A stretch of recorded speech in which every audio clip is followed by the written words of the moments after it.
Welcome back to Talk to Me with the coach, Mike. We made this. We're on the road once again, take you youngsters behind the scenes on what it's like being a Major League ball player. And I got the man here, Jeremy Pena. How we doing? Doing good. How are you? Just fine. Now, what has this big league experience been like for you? I mean, it's been a dream come true. You know, this is something we work towards our whole life, and to be able to, put on this uniform every single day, it's special. I always tell my guys that whatever it takes to get to the big leagues, you can throw it out the window because once you get here, it starts all over.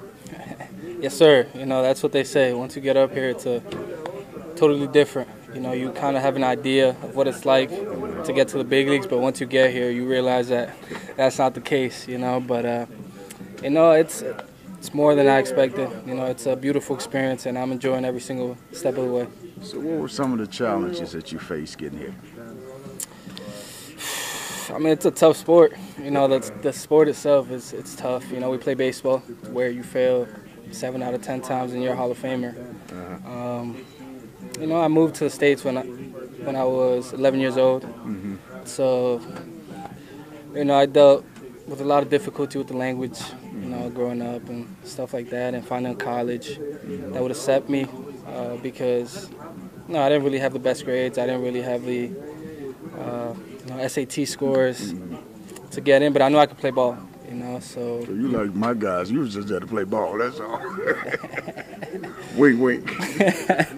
No, but yeah, the University of Maine gave me the opportunity. They believed in me since the first day they saw me. Steve Trimper, Nicholas Durba, they saw me my sophomore year of high school, and I fell in love with the program, fell in love with the staff and their plans, and here we are. So was you the man in high school? I was not the man in high school. I was far from it. I was a quiet kid, kind of to the side, and just show up to school, do what I had to do, and go back home. That was me. And when you got into college, you just saw the girls and got wild, huh? Not really, man. I stayed true to myself. I got to college, I was pretty much the same. I knew what I was there to do. I knew the goal was to get to the big leagues. A lot of people, players, I would say, they're content with playing Division I level, and I respect it. But I knew my goal was not to be a Division I player. My goal was to make it to the big leagues and put the work in to make it happen. So how do you develop that mindset? I mean, they say this game on this level is more mental than it is physical. I say it has a lot to do with my upbringing, with my family. My father played in the big leagues. Pena, he played for 6 years with the St. Louis Cardinals. And, I feel like growing up, I always had those talks about how to deal with failure. He always taught me that this game was already hard enough, and don't make it hard on yourself. Always just prepare as best as possible and go out, play hard, and enjoy the game. So you kind of smooth out there on defense, too. You got different pops. Yeah, I mean, I've learned pretty much everything I know from my father. My father, Geronimo, he's been there every step of the way. He's coached me my whole life, and I got to shout out to him because everything I know is pretty much because of him. Hey, looking at you on TV, you kind of look like a small guy. You kind of swole standing next to you. It's all genetics. You be pumping that iron, as the kids say. You pump that iron. It's all genetics. I got good genetics. Shout out to my father. But, I got to get in the weight room. You have to take care of your body. It's a long season, so you want to be able to feel strong to finish out the year feeling at your best. So, I mean, have you conquered that battle where you got to go out there every day and just have fun, win, lose, or draw? You got to have fun between the white lines. Of course. That's one of my main goals. The goal is always to win the game, to go hard, play hard, prepare yourself, and enjoy it. And like I said, it's a long season, and if you want to enjoy this, it could be even longer. So, we just try to have fun, enjoy it, and play hard.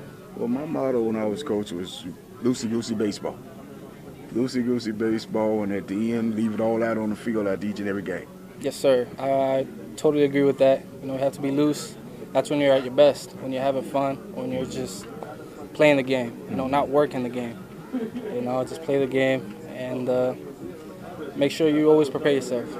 When I coach high school ball and college ball, travel ball, the guys, when we were on the road, they would go back to the hotel and watch ESPN and watch themselves if we were in tournaments where we got some exposure. Do you watch yourself on ESPN? Tell the truth. I don't really watch TV. I don't really watch TV. Well, we're talking about yourself. I probably get on my phone, you know, and probably scroll, and you probably come across a post that you're in, but you know, I don't really look for myself. Once I leave the field, I kind of want to have that little disconnect, Okay, you know, and then kind of lock back in for the next kind year. of close the world of baseball out when you leave the field. Right? So let me ask you this last question. Every kid dream playing in the big leagues. You get that call, you go into the big leagues. Walk in that locker room for the first time and see your uniform hanging up. What's that feeling like? Like I said, you know, it was like a full circle moment, because when I saw my uniform with my last name on it, you know, it was at LA last year. Man, I had like a moment where I thought back of all the work we put in, you know, all the times where we felt hopeless, you know, but at the end of the day, it's all worth it. You know, it's a journey. You know, you meet people that you're gonna be with for the rest of your life. So you meet friends, and you know, it's a beautiful journey. Now, I usually ask the player did they cry, but I'm gonna flip the script. Did Pops cry? Well, you made it. See, my pops tries to be a tough dude. You know, he's a tough guy. He broke down. He probably cried when no one would see him, but my mom definitely did. Oh, you know Mom cried. Well, that's my mom. I know Mom cried all day and all night. My baby in the big league. Yeah, it was cool. Coach, take your youngsters behind the scenes with the man. All right, appreciate it. Thanks a lot.